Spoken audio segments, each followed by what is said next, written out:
Hello, my name's Allison Ziegler. I'm the creator and founder of the lifestyle brand Allison Ziggy, and I am your host for Princess Interrupted. This is welcome to this week's episode where we're going to be talking about something I had tremendous shame around for a very long time. And it wasn't until recently that I started to open up about this experience to my friends and my family. And it's something that I knew was going to be part of my book, but it's not a story that I really have shared as openly as I've shared about my challenges surrounding mental health, my challenges around my misdiagnosis, all kinds of things. I feel like I open up about so many different parts of my world. This is a story that until recently I have never shared publicly. And the reason that I am sharing it is because A, it's coming up for healing. There was a certain situation that happened that triggered this, which I'm going to explain today. But I also, upon sharing this with my friends, noticed that I was not the only person at the table who had a story like this. This actually was something that had commonly happened. There were three of us when I told my friends about this, and each of us had our own unique version of getting scammed by a psychic. So let's dive into it and talk about it. So, first and foremost, let me just talk about it. Okay, so I was shopping the other day and I was out with my sister and we went to Saks off Fifth, and it's pretty much like a Nordstrom rack, but it's like the nicest caliber because it's Saks Fifth Avenue. And they had a lot of beautiful things, and I got all the items that I wanted, and I was teetering, hemming and hawing. Isn't that like the saying? Like hemming and hawing, like trying to figure out what I wanted. I found like the most beautiful dress I've ever seen in my entire life. And I'm going to Greece next month, and I have a photo shoot for my brand and a wedding. And so I'm like, I want to get this dress. I found a pair of sunglasses. My sister and I had a weird story about how we both lost our sunglasses in the same way. They were the same pair of sunglasses, and we both traded them in when we sold our car and left the sunglasses in the top part of the car. And so that was a really weird similarity. And so we found a pair of glasses that are the same color, and they're like this maroon, really pretty color. And we were like, are these the new glasses? We were going to get those. I found a little smock thing that I liked, and then another dress. So it was like I found a lot of things that I liked. And I go to checkout, and I had been like debating like the items that I wanted, what I wanted to put back. There's like a hat, like there's like all these things that I wanted. When I go to checkout, there's this moment when I see the amount on the register, and it was like $561.66. And I freeze and I start to panic. I start to freak out. And she scans it, and I'm like, can you take off these two things? And so logically, my sister, as I'm probably thinking, telling the story, when I start to freak out about the price, it was not because of the total cost of goods, or it was because of the total cost of goods, but not because of like the amounts. It was the number. I had trauma around a number sequence that has haunted me for the past 5 years because of getting exploited by a psychic. And so this number sequence, the combination of ones, fives, and sixes, if you add the one to the five, you get all sixes. Okay. Now, if you've heard of angel numbers, this is kind of angel numbers gone wrong. I'm not saying that the six sequence, that there's anything wrong with that, but I'll explain where this psychologically was happening. So we were at the register, and I was with my sister, and I just started to panic. And she was like, what's wrong? Like, I'm not going to get the glasses without you. Like, and she thought it was, again, like I was upset about spending that amount of money. And she just was like, are you okay? Like, and I was like, I'll tell you about it later. And I was like, can we just talk about this later? I didn't want to tell her like in front of the sales associate. And she's just like, can you just like tell me like what? She had no idea, obviously. Like, how would anybody know that? So I told her, and I was like, do you remember when I was going through everything? Like, there was a weird psychic that was a number she had given me that had bad energy. And she was like, okay, that actually makes so much more sense, and I understand. And so I checked out. And the reason that it freaks me out was like, because I was worried that it meant I was doing something wrong. I was worried that it meant I was attracting negative energy into my life. I was nervous that I'll go into why, but by telling my sister, it immediately shifted the energy. This is a secret that I had carried around in shame for 5 years. I felt like the biggest idiot on the planet. And I felt like I had already lost enough in the aftermath of the psychosis, my awakening, like this process. I felt like I had already lost so much. The last thing I needed was people to know about getting exploited by a psychic. So I will share the story of what happened back in 2018. In 2018, I've mentioned that I had my spiritual awakening, and there were a lot of things going on in my life that I did not understand.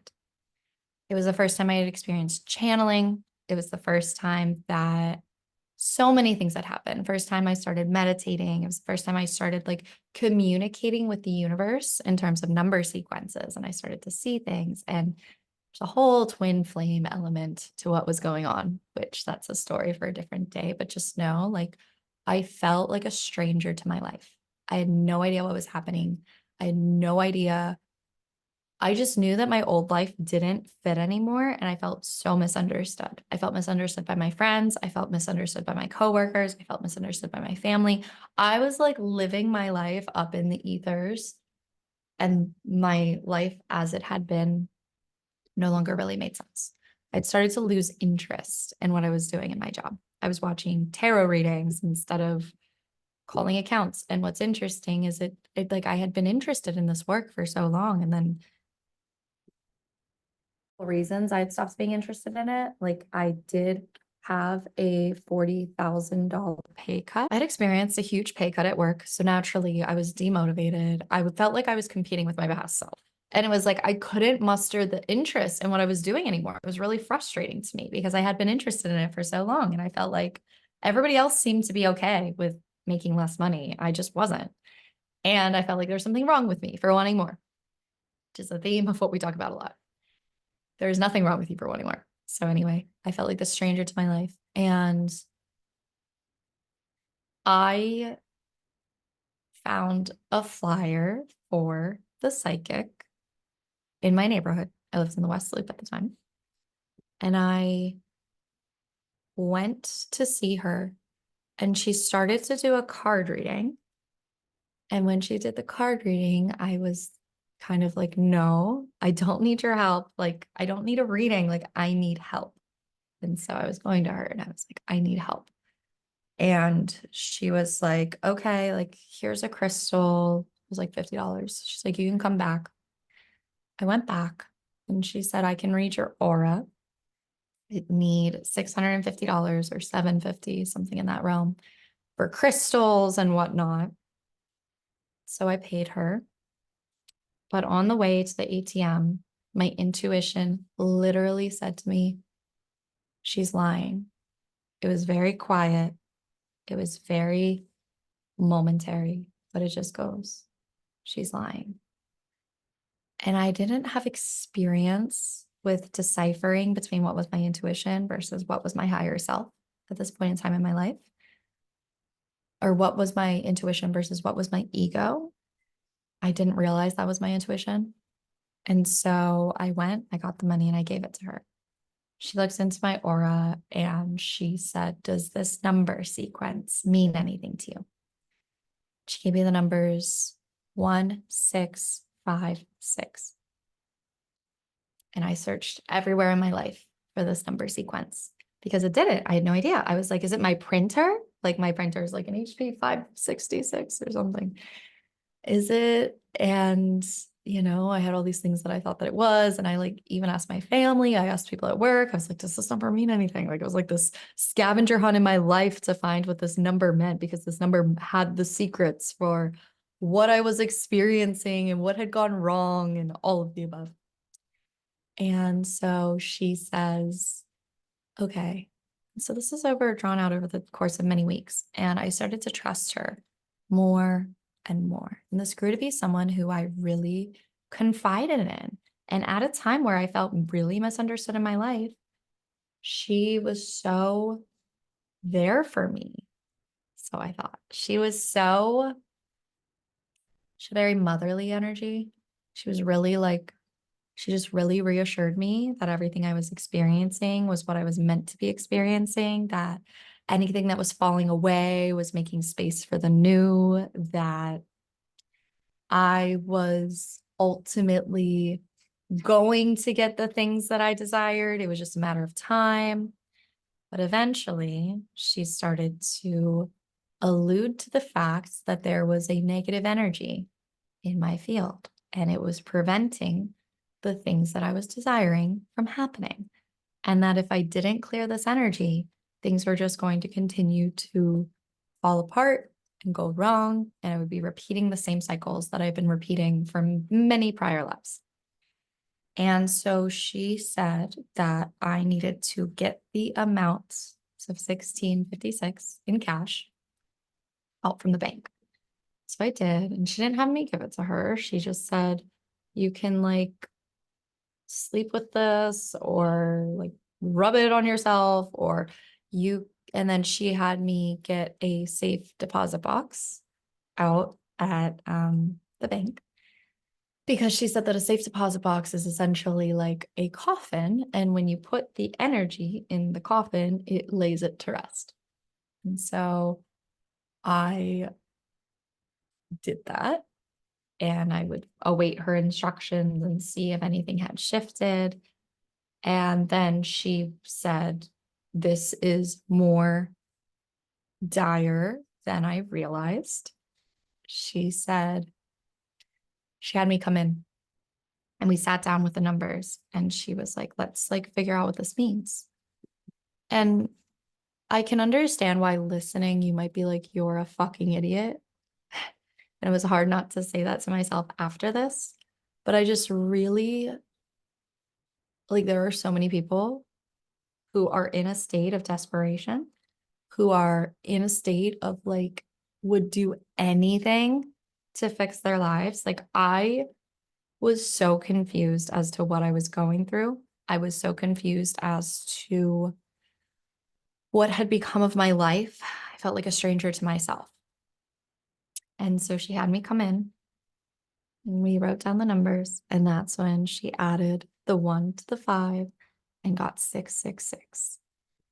And that was when she said, this negative energy will impact everything that you want to do in your life. It's not just about this situation. This will impact your ability to succeed in this life. And she said, in order to reverse it, we need to find a way to flip it upside down. And so she said, right now it's 666. We need to find a way to make it 999. And she's like, and to clear it for good. And so she added a 9 and said, I need you to go get $9,999, which I did not have in my bank account. And so I sat there with her and I was like, what do I need to do? Like, how long do I have? And she goes, it depends on how bad you want it. And throughout this, I felt trapped. Like my brain was freaking out. My nervous system was not okay. The thought of this negative energy impacting me in my life after I just spiritually woken up, it was so painful. And I went and I took out cash advances on my credit cards and I scrounged together $9,999 in one day. And when I went back to her, she told me to put it in the safe deposit box. Put it in the safe deposit box. And then she had me come to her place with the cash. We probably have guessed how the story goes at this point. I had the original cash. And she said, there's this urn that we need to buy to officially put the energy to rest. And I gave her the money. And I had just quit my job. I had no idea where my life was headed. I was so scared. I had no idea what had become of my life.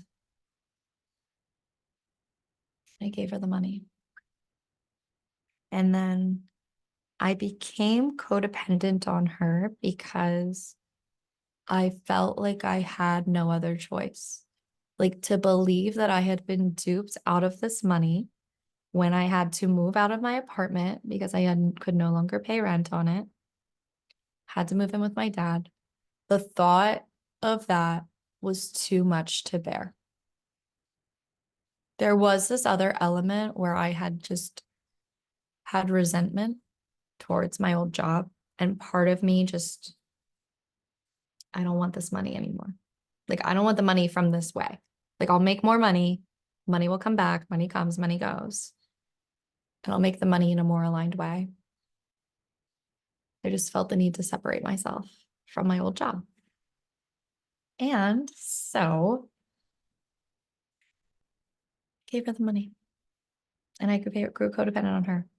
In my darkest hours, she was the only person I trusted because I lived in such shame around what I had done, all of the mistakes I had made, how much of a fucking idiot I felt like. And I couldn't afford to think that I had been duped. And over time, I started to rely on her less. I mean, I had told her we would like say I love you to each other on the phone. I'd sent her a bookmark for my business. I really did love her. Like she really did in a weird way help me. And I kind of justified it later by being like, this is because I mean, she was in my life for about a year. So I justified it by saying, well, she kind of coached me. If I look at this as a coaching investment, really not all that far off from how much a coach costs. And that's why I've never pursued anything legally against her. And I do ultimately have mixed feelings around the situation. I do think she preyed upon my vulnerability. She knew I was willing to do anything to make this happen. She knew how desperate I was. She also was there for me in the darkest time of my life. She was the only person I felt like I could talk to. And so I did grow codependent on her.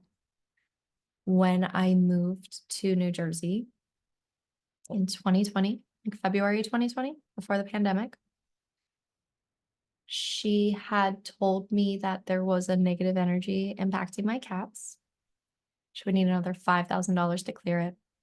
And at this point, I told her no, because I wouldn't have been able to move if I were to give her this money.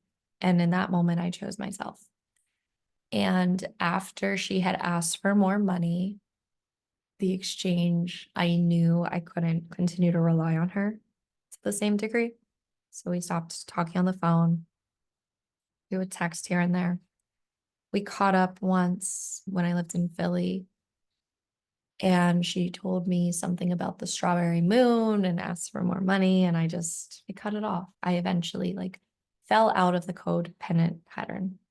For a long time, I was scared to cut things off with her because I was worried that she had spiritual powers and could do something to impact me and my life. And so as someone I had cared about, who had helped me in a weird way, as much as she had exploited me, she had also helped me. I don't wish her any ill will or ill harm. My issue is how she went about it. But the other side of the coin is that had she gone about it and been honest, I wouldn't have paid her. I share this because from that day on, I always would see, when I would see those numbers, I would get scared. Not scared, but it wasn't a good feeling. I would interpret it like I was doing something wrong or I needed to rethink a decision. It became a negative angel number in its own right. And that's my story of getting scammed by a psychic. So if you find yourself in a situation like this, number one, you have more power in your life than anyone else. I am not a witch. I don't know.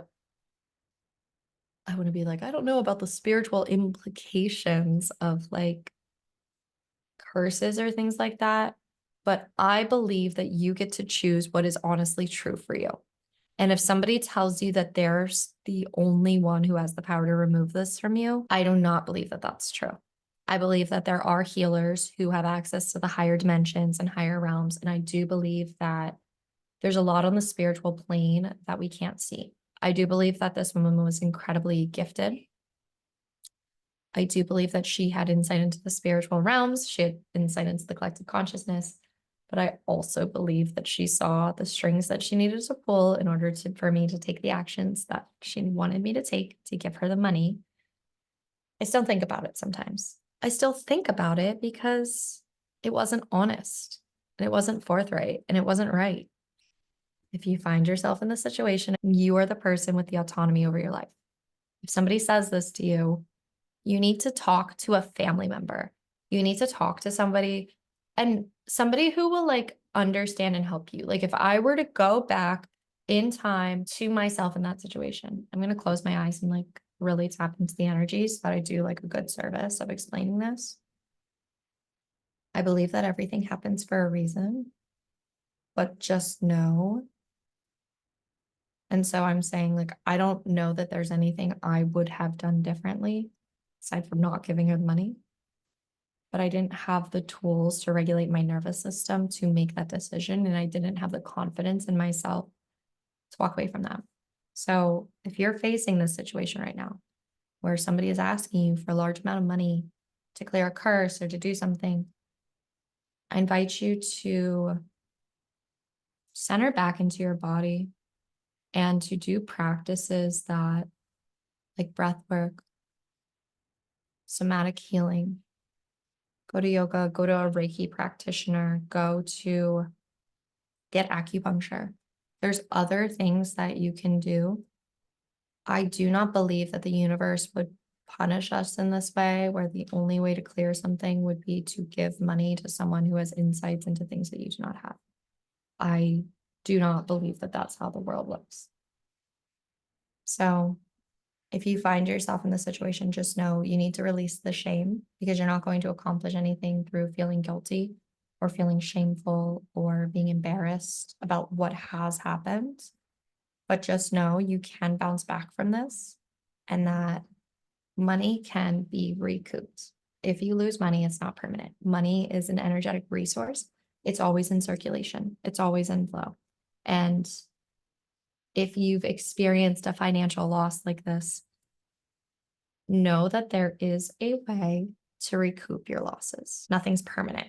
You're not unforgivable.